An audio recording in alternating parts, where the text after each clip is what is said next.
Minnesota Original is made possible by the State Arts and Cultural Heritage Fund and the citizens of Minnesota.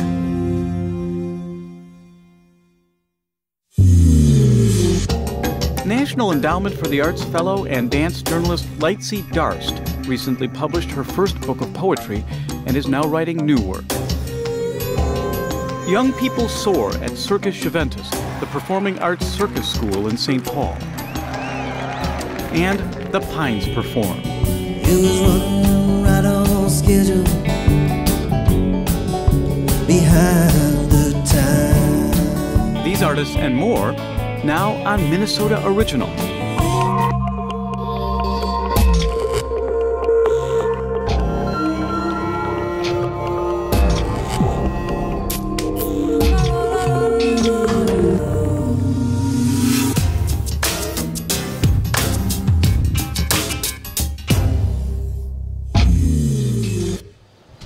Good morning. Come on in.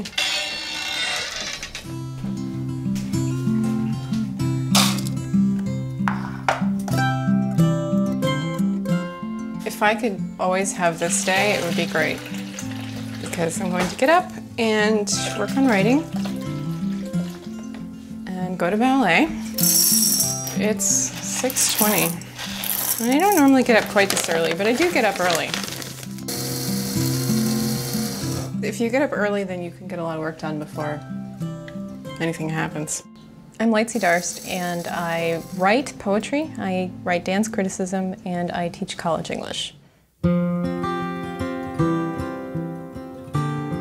I thought I was going to be a fiction writer because fiction sounded so much more reasonable. I knew I had to be a writer because I love to write. So I came to graduate school actually as a fiction writer, and it was about a year into graduate school that I realized that I didn't care about plot or characters. And I didn't like moving people around from room to room or doing any of the kind of fiction organizing that you have to do.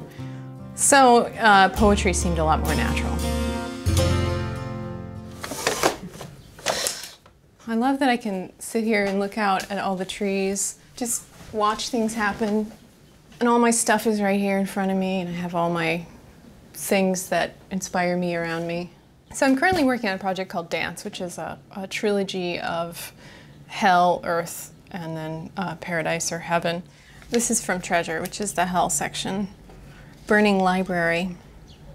Life was regarded as ended, wearing large gym set earrings.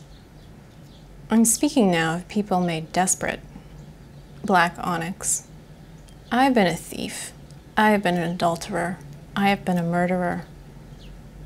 Each rung an arm, jade eye hole, platinum lapped bone. You hid your rhinestones in skull boxes, buried my wife, a public desolation of elderberry stain, drawn with carved ivory index fingers.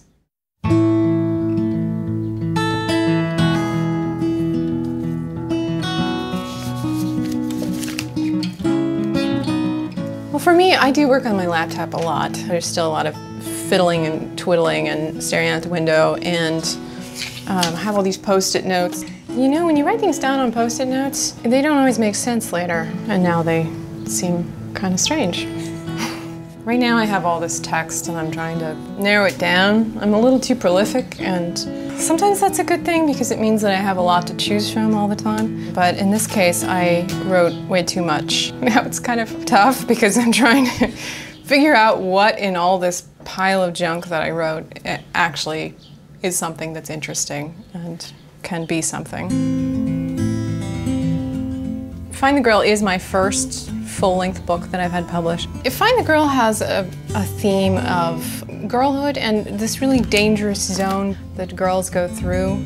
Americans think about this area a lot and it's on TV constantly, but I felt that there wasn't a very real presentation of that area of life or what it's like to be that age. So I wanted to write about the inside of that experience with all the fear and horror that's a big part of that time of life, really. Below their smiles, a stand for pecans, the beaten trees bending, arching in neat rows. I am not the flat version. I am not the thin version. I'm not the one held together with barbed wire. You can gather your own berries in these long, hot fields, the handwritten sign in blue. I'm not the one hanging with one hand onto the tailgate of the black truck.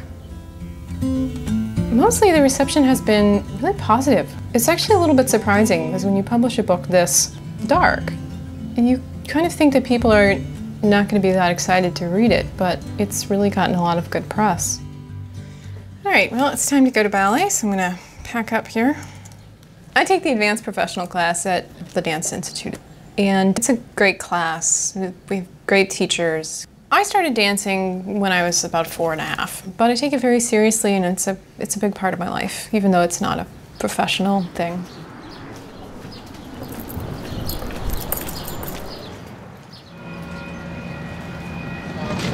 This isn't the easiest situation for writing in, obviously, but as a dance critic, I also write in the dark. I write dance criticism for Minneapolis-St. Paul magazine and for imanartists.org. Writing about dance is a big challenge because you've got to figure out how to create for the reader the experience of dance. I'm working on dance, and this is the earth section that I'm working on, and the light rail is an ideal place to work on this section because it's all about trying to relate to other people that we don't necessarily know, and all these ways that we have of knowing about people we don't come into contact with. So, light rail is full of these kinds of situations.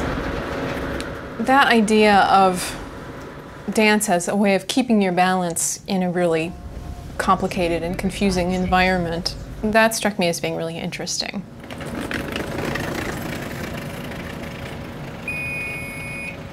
They're not like a lot of poems where there's an I and there's a very clear narrative that takes place or a thought that comes forward in the mind of the I. They're very collage-oriented, and they kind of bombard the reader with a lot of things that suggest a lot of different meanings but maybe don't all go together. And that's intentional. I want to create that feeling where you're being bombarded by stuff. And you're trying to make sense of it all and trying to figure out how one thing connects to another. What's the meaning that you can draw from all these things?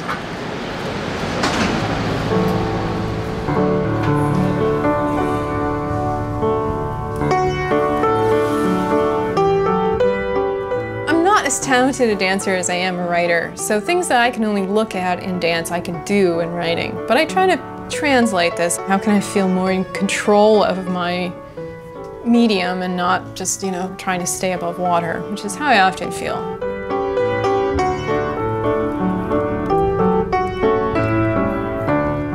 Central heat. That arm extended, raveling clockwise, a balanced spar. Something grows out of nothing.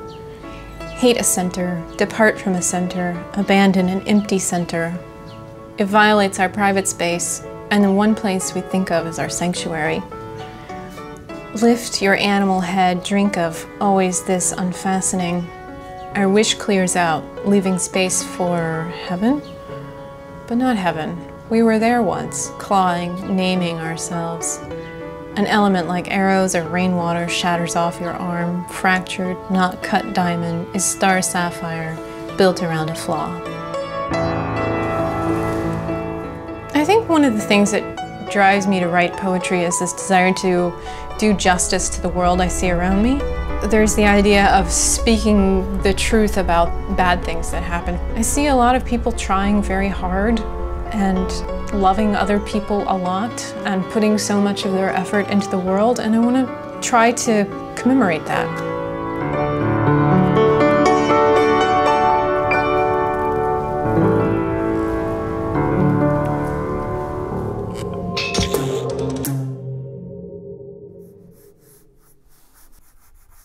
Ever since I can remember, I love to draw. I have 4 older brothers that, when I was little, they were always drawing, and they were really good. And I saw how good they were, so I wanted to be as good as they were, and I saw if I practiced, I could get as good as they were, so I was always drawing around our house.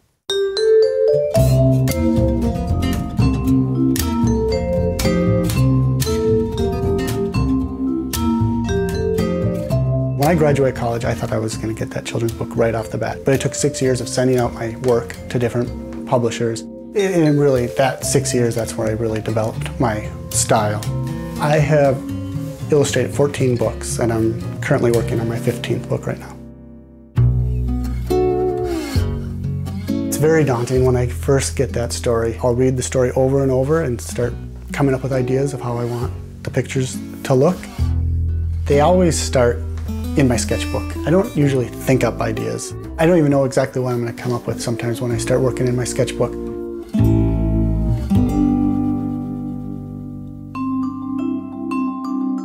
I enjoy drawing animals more than people because, to me, they're more expressive. You know, when I draw a person, I feel like people have certain expectations of what they should look like. With an animal, you can really make it whatever you want it to look like, and there are more things to play with. So I'm not thinking necessarily as much about what these specific animals would do as much as if they were, almost like if they were human, what would they do?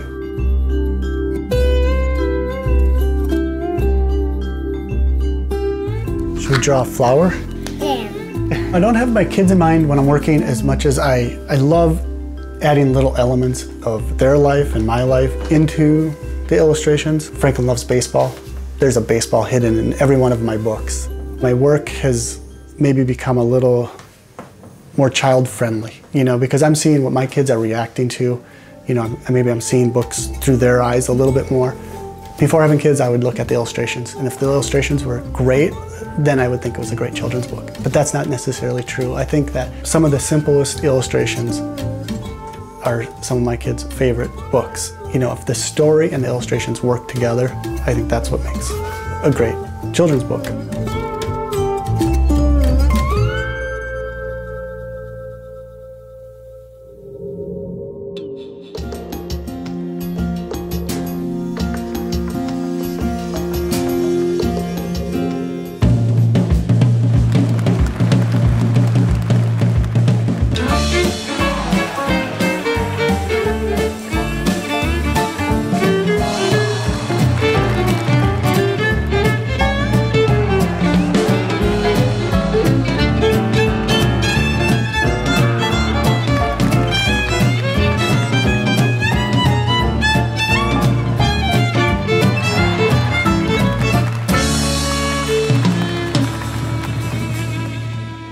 Okay, ready? 1, 2, 3, hop! Well, I'm 17 years old and I've been at Circus Juventas for probably 5 or 6 years now and loved every second of it. Okay, so let's practice a few stand-ups. Once again, I think some of the difficulty is that you're just not releasing soon enough for this trick. I really like everyone at the circus because it takes a special kind of person to do circus. We're all a little quirky in our own ways. Up! All right, not bad, kind of in between. It's gotten to a point where I'm more comfortable in the air than I am on the ground. Get it back, right here. It's just a really great feeling knowing that you trust everyone around you with your life on just a regular basis. I like making people's jaws drop. Set up.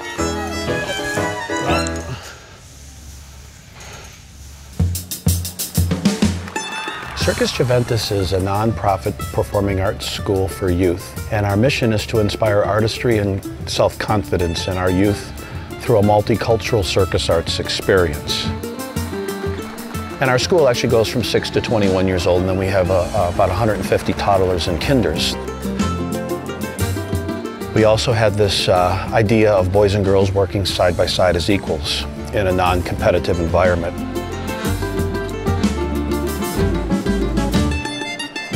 We've always had a Cirque du Soleil flavor to all of our shows. And our focus a long time ago, probably back as far as 97, 98, started to turn towards more of the artistic experience. We have the dramatic skills or tricks or acts, but incorporating them into a storyline and really spending, like a professional organization or theater company, the time and effort in the props department or in the sets and the scenes. You know, we have to teach the young people how to build life-size elephants. We have a live boa constrictor in the show. We don't have any animals, just one reptile. The artistic side of the experience that we want the audience to have, and therefore then even the students that are a part of the production, is pretty extensive for a youth development organization.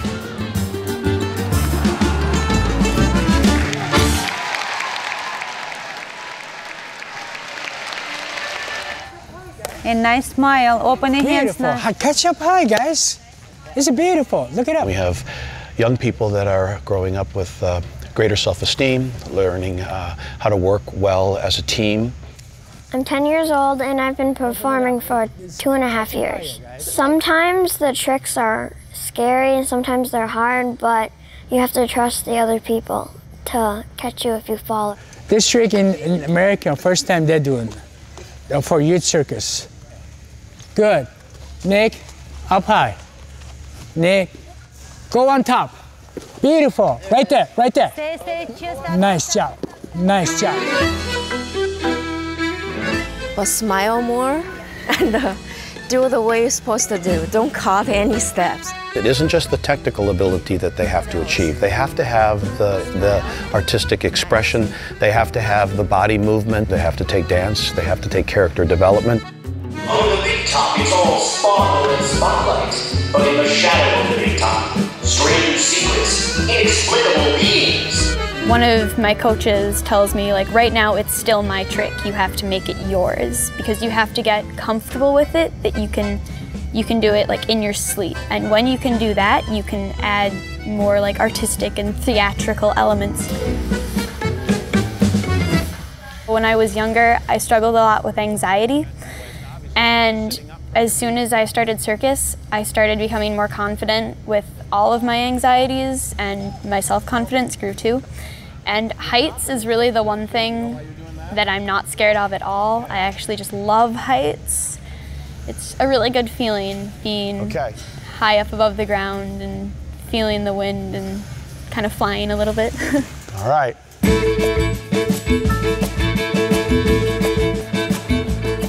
The first show is always the hardest with nerves, and once you do the first show, or like the first act of the first show, you kind of become comfortable with the audience. You can kind of play off of their reactions, and it becomes so much fun, and you forget about all the fear.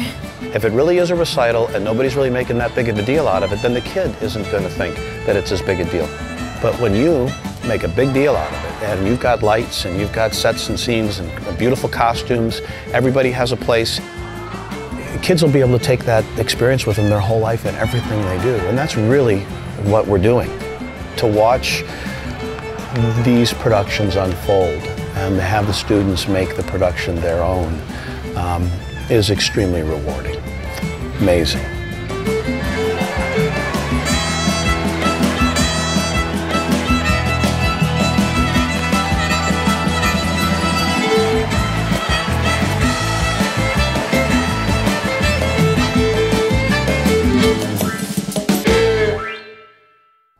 See work from all the artists featured on our shows on mnoriginal.org. Most of us photographers, certainly, I don't know if all artists, are control freaks to a certain extent. And I think it's wonderful to know that we can't control everything. There's very little we can control.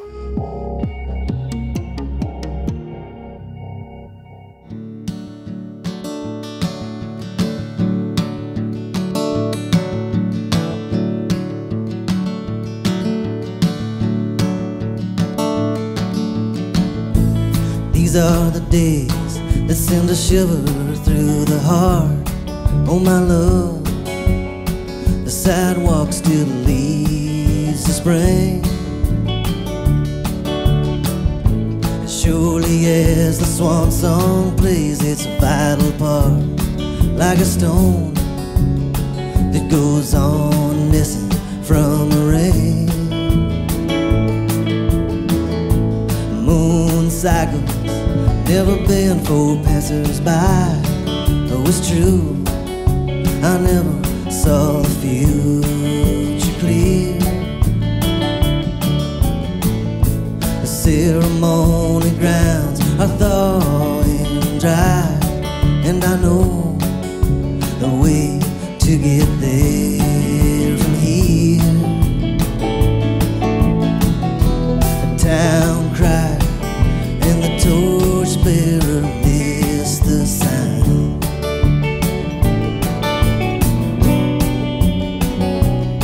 But I knew you when I saw you behind the time.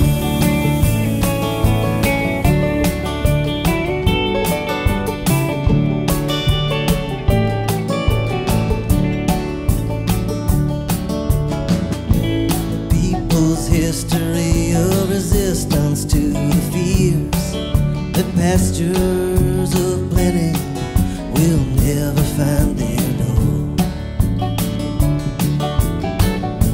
Just as with hell, there was hell so dear, so that them that have, they can have a little more. When the clock strikes 12 on the little farm towns, and the wind blows a dust as thick as these, a bough that breaks and the cradle that falls down, and the world that unto our children we will leave. I remember the night train down the line.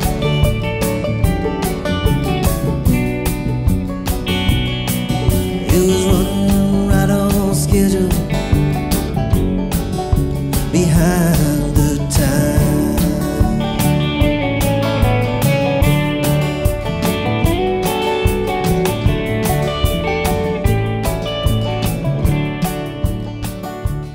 Our music is sort of subconscious and sort of treads that line between the two worlds that we spend most of our time in, between the awake and kind of asleep, sort of on the outskirts of the city and the country, and just sort of that place in between. And we sort of wavers back and forth between those two worlds, but it's sort of rooted in the folk and blues of American music.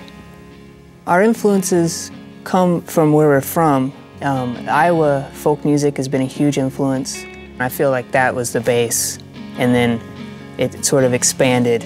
The way we grew up in Iowa, those things are very deep in your subconscious. You know, the space, the fields, barns, silos. I mean, also a sense that the heartland is not what it once was. The small towns are drying up, and so when we came here, I think there was a sense that everything we needed to get started on our path was here in Minneapolis. We surrender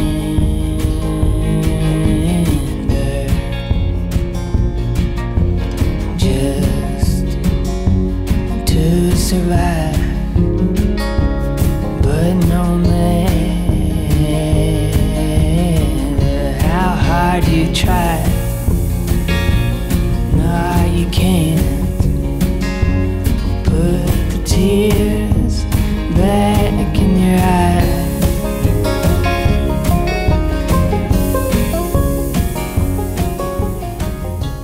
I think when it comes to the Pines and David and I's teaming up, I think it's an interesting mix because we're coming from the same world, but we're also coming from two different worlds. And we each bring our own thing to the table. We each have our own sensibility.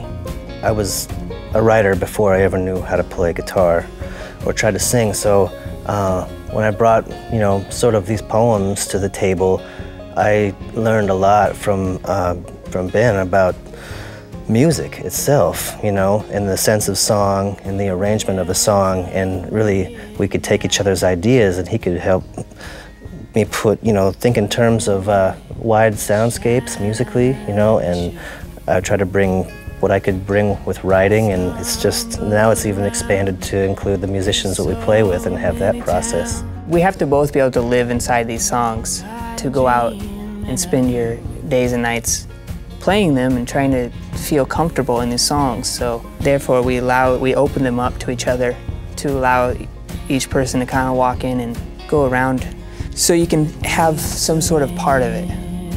I hope people from our music just get a place to go outside of their daily lives, because everyone's working so hard and everyone's so busy and the whole world's in a big hurry. So I hope people can sort of relax and just sort of meditate, sort of dream. No, you can't put the tears back in your eyes, back in your eyes.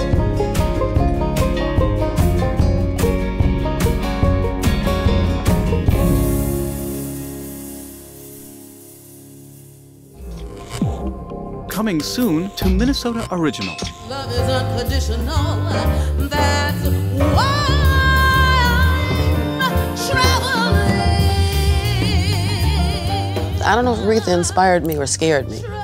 I think she scared me. I just went, really? Okay, well, we won't be doing that now, will we?